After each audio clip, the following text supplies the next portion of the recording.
Hi there, my name's Andy Sykes, otherwise known as HexGibber. I'm a award-winning animator and I also teach Flash animation in universities and colleges here in the UK. This is my website, hexgibber.com, and here's the lesson. Hi there, welcome to my lesson on groups and object drawing. Now when you're drawing in Flash, it's a really good thing to keep all your bits of drawing separate so that you can edit them independently. So if I was drawing a person, I could draw the head. If I start drawing eyes and stuff on it, then they all become part of the same shape.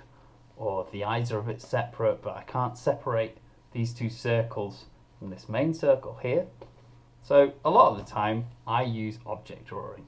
So if I click on my paintbrush, you can see I get this option here, object drawing. If I click on that, if I draw a circle, that becomes an object independent of all others.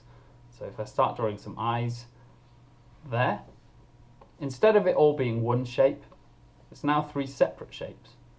If I decide that I want to edit these shapes independently, I can edit them in the same way I'd edit a symbol.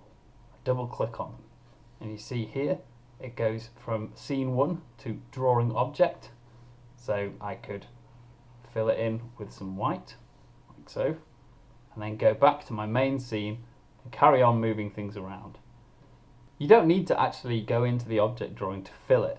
So if I select a colour and the paint bucket tool, I should be able to fill in my face with blue. Now I've filled the face in with blue. In order to fill this eye in white, if I try clicking on the middle of that, it'll fill the face in white instead.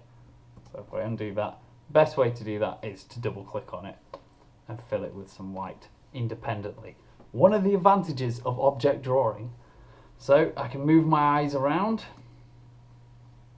so it could be on the top of the head, and I can add extra objects. So if I draw a pupil now, that'll also be a separate object.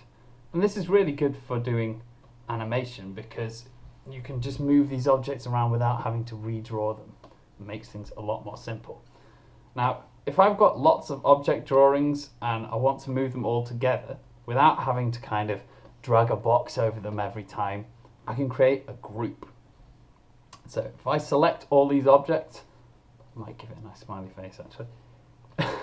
If I select all these objects with the black selection tool and hit Command G on the Mac or Control G on the PC, like so, I'll get a blue box around it, just like if I'd created a symbol, except I haven't, I've created a group.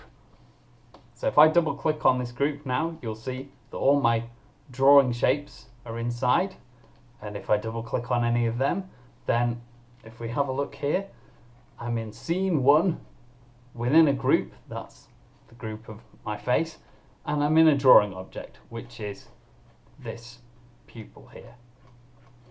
So if I want to go back to moving them all together, I can click on the scene, move them around. I can make them bigger and smaller with this, with the free transform tool, and edit them as much as I want, which is fantastic. So that's what you might use groups or drawing objects for. If you want to turn drawing objects off, you can just deselect object drawings, and then when you draw a line, it won't have a box around it and it will go sparkly when you select it. But if I draw another line over the top of that, then they'll become one, like so. So yeah, there you go, object drawing and groups. Have a go with it, and I'll see you next time.